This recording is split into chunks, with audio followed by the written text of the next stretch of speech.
ಎಲ್ಲರಿಗೂ ನಮಸ್ಕಾರ. ಈ ದಿನ ನಾನು 2ನೇ ಸೆಮಿಸ್ಟರ್ BSc ಕನ್ನಡ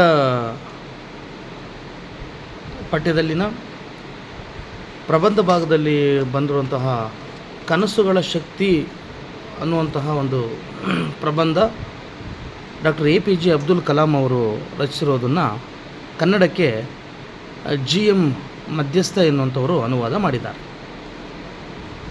ವಿಶೇಷವಾಗಿ ಈ ಪ್ರಬಂಧದಲ್ಲಿ ನಾವು ಬಹುಮುಖ್ಯವಾಗಿ ಕಾಣುವಂಥ ಅಂಶಗಳೇನು ಅಂತಂದರೆ, GK ಮಧ್ಯಸ್ಥ ಅವರು ನಮಗೀಗಲೇ ಗೊತ್ತಿರೋ ಹಾಗೆ ಅವರು ಉಡುಪಿಯ ಮೂಲದವರು, ಕಾಸರಗೋಡಿನ ಕುಂಜಾರು ಅನ್ನುವಂಥ ಒಂದು ಪ್ರದೇಶದಲ್ಲಿ ಜನಿಸಿದಂಥವರು 1945ರಲ್ಲಿ. ಇವರು ವಿಶೇಷವಾಗಿ ಅಬ್ದುಲ್ ಕಲಾಂ ಅವರು ವಿದ್ಯಾರ್ಥಿ ಸಮೂಹಕ್ಕೆ ತಿಳಿಸಿರುವಂತಹ ಬಹುಮುಖ್ಯವಾದಂತಹ ಸಂದೇಶಗಳು ಮತ್ತು ನೀತಿ ಸೂತ್ರಗಳು ಏನು ಅಂತಂದರೆ, ಇವತ್ತಿನ 21ನೇ ಶತಮಾನದಲ್ಲಿ ಮೌಲ್ಯಗಳನ್ನು ಕಳೆದುಕೊಂಡಂತಹ ಒಂದು ಶಿಕ್ಷಣ ವ್ಯವಸ್ಥೆ ವಿದ್ಯಾರ್ಥಿಗಳನ್ನು ಕೇವಲ ಬಂಡವಾಳದ ಸರಕುಗಳನ್ನಾಗಿ ಮಾಡಿಕೊಂಡು ಶಿಕ್ಷಣ ಪ್ರಸಾರ ಮಾಡುವಂತಹ ಹೆಸರಲ್ಲಿ ವ್ಯಾಪಾರೀಕರಣವನ್ನು ಮಾಡ್ತಿರೋಂಥದ್ದನ್ನು ನಾವು ಸಹಜವಾಗಿ ಕಾಣ್ತಿದ್ದೇವೆ. ಈ ವ್ಯಾಪಾರೀಕರಣ 21ನೇ ಶತಮಾನದಲ್ಲಿ ಎಂತಹ ಒಂದು ತಲ್ಲಣಗಳನ್ನು ಉಂಟು ಮಾಡ್ತದೆ. ಬಹುಮುಖ್ಯವಾಗಿ ವಿದ್ಯಾರ್ಥಿಗೆ ತನ್ನದೇ ಆದಂಥ ಒಂದಷ್ಟು ಸ್ವರೂಪಗಳಿರ್ತವೆ, ಗುಣಲಕ್ಷಣಗಳಿರ್ತವೆ, ಮತ್ತು ಅವನದೇ ಆದಂಥ ಒಂದು ಚಿಂತನ ಕ್ರಮ ಇರುತ್ತೆ ಅಂತ ಇಲ್ಲಿ ಕಲಾಂ ಅವರು ಆಶಿಸ್ತಾರೆ. ಹಾಗಾಗಿ ಇಲ್ಲಿ ಬಹುಮುಖ್ಯವಾಗಿ ನಾವು ನೋಡುವಂಥದ್ದು, ಒಬ್ಬ ವ್ಯಕ್ತಿ ಉತ್ತಮವಾದಂಥ ಪ್ರಜೆಯಾಗಿ ಮೂಡಿ ಬರಬೇಕಂದ್ರೆ ಅವನಲ್ಲಿ ಒಂದಷ್ಟು ಆಸೆಗಳು, ಭರವಸೆಗಳು ಮತ್ತು ನಿರೀಕ್ಷೆಗಳು ಇವೆಲ್ಲ ಇರ್ತವೆ. ಆ ನಿರೀಕ್ಷೆಗಳನ್ನು ತಾನು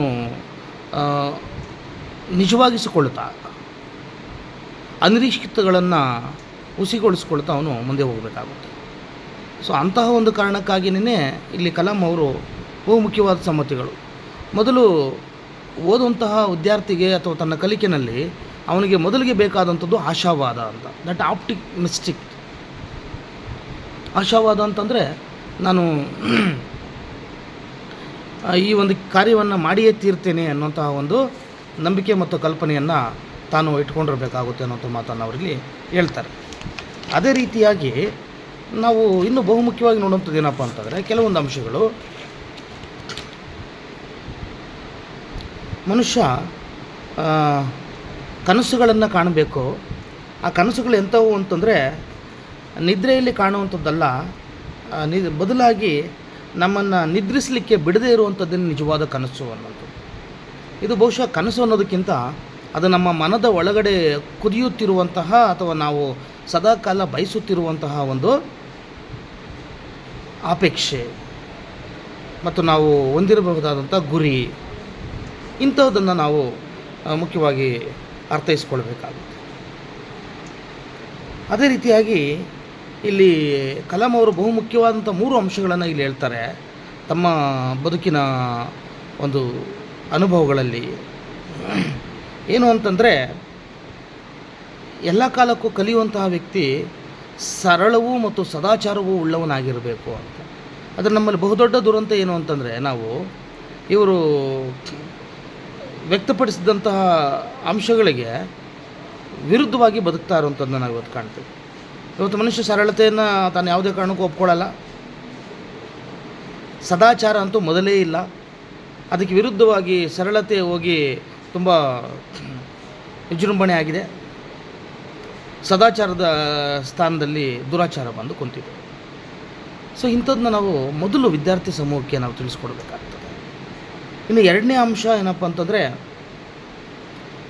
ಯಾವುದೇ ಕಾರಣಕ್ಕೂ ಸಹ ನಾವು ಕಲಿಯುವಂಥ ವಿದ್ಯಾರ್ಥಿಗಳು ಕಲಿಕೆಯಲ್ಲಿ ಒಂದು ಹೊಣೆಗಾರಿಕೆಯನ್ನು ಇಟ್ಕೋಬೇಕು ಅಂತ. ಯಾವುದೇ ಕೆಲಸವನ್ನು ಕೊಡಲಿ ನಮಗೆ ಅದನ್ನು ಜವಾಬ್ದಾರಿ ಅಂತ ನಿರ್ವಹಿಸುವಂಥ ಒಂದು ಸಾಮರ್ಥ್ಯವನ್ನು ನಾವು ಹೊಂದಿರಬೇಕು ಅನ್ನೋಂಥ ಮಾತನ್ನು ಸಹ ಅವರಲ್ಲಿ ಹೇಳ್ತಾ ಹೋಗ್ತಾರೆ. ಅದೇ ರೀತಿಯಾಗಿ ಇನ್ನು ಮುಖ್ಯವಾಗಿ 3ನೇ ಅಂಶವನ್ನು ನಾವಿಲ್ಲಿ ನೋಡೋದಾದರೆ, ಆ ವ್ಯಕ್ತಿ ಯಾವುದೇ ಒಂದು ಕೆಲಸವನ್ನು ಮಾಡೋಂಥ ಸನ್ನಿವೇಶದಲ್ಲಿ ಅವನಿಗೆ ಒಂದು ಒಳ್ಳೆಯ ನಂಬಿಕೆ ಮತ್ತು ಒಂದು ದೃಢವಾದಂಥ ಸಂಕಲ್ಪ ಅವನಲ್ಲಿ ಇರಬೇಕು ಅನ್ನೋಂಥದ್ದು. ಏಕೆಂತಂದರೆ ಸಂಕಲ್ಪ ಇಲ್ಲದೇ ಇದ್ದರೆ ಯಾವ ಕಾರ್ಯವೂ ಸಾಧುವಾಗೋದಿಲ್ಲ ಅನ್ನೋಂಥ ಮಾತನ್ನು ಇಲ್ಲಿ ಹೇಳ್ತಾರೆ. ಹೀಗೆ ಕಲಾಂ ಅವರು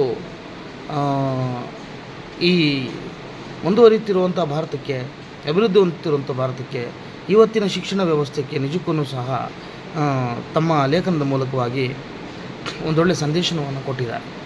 ಸೊ ಹಾಗಾಗಿ ವಿದ್ಯಾರ್ಥಿಗಳು ಈ ಲೇಖನವನ್ನು ನೀವು ಅಧ್ಯಯನ ಮಾಡುವಂಥ ಸಂದರ್ಭದಲ್ಲಿ ಪರೀಕ್ಷಾ ದೃಷ್ಟಿಯಿಂದಲೂ ಸಹ ಈ ಅಂಶಗಳನ್ನು ಪ್ರಮುಖವಾಗಿ ಇಟ್ಕೊಂಡು ನೀವು ಉಳಿದಂತೆ ಅವರ ಒಂದು ಜೀವನ ಶೈಲಿ ಹೇಗಿತ್ತು, ಅವರ ಕುಟುಂಬ ಮತ್ತು ಅವರ ಧಾರ್ಮಿಕವಾದಂಥ ಆಚಾರ ವಿಚಾರಗಳು ಮತ್ತು ತನ್ನ ತಾಯಿ ಮತ್ತು ತಂದೆಯರ ಬಗ್ಗೆ ಅವರು ಹೊಂದಿದ್ದಂತಹ ಒಂದು ಪ್ರೀತಿ, ಗೌರವ, ಆಧಾರಗಳು ಎಂಥವು ಅನ್ನೋಂಥದ್ದನ್ನ ಗಮನದಲ್ಲಿಟ್ಟುಕೊಂಡು ನೀವು ಪರೀಕ್ಷೆಗೆ ಸಿದ್ಧತೆಗಳನ್ನು ಮಾಡಬೇಕಾಗುತ್ತೆ. ನಮಸ್ಕಾರ.